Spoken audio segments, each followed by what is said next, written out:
পরিমাণ মতো পানি ঢেলে নিতে হবে। পানির ভিতরে নুডলসগুলো ঢেলে দিতে হবে। পানি যখন ফুটে উঠে উতলিয়ে যাবে তখন নুডলসগুলো আলাদা পাত্রে ঢেলে নিতে হবে। এরপর আলাদা কড়াইয়ে তেল ঢেলে দেওয়ার পর তেল ফুটে উঠলে ঝাল ও পেঁয়াজ কুচি হালকা করে ভেজে নিতে হবে। নুডলসগুলো ঝাল ও পেঁয়াজ কুচির ভেতর ঢেলে দিতে হবে।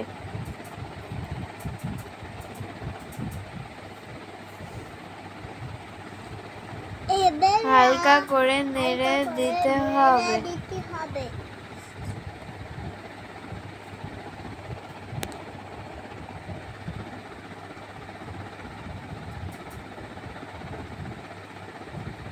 এরপর মশলা দেওয়ার পর আলাদা পাত্রে ঢেলে নিতে হবে।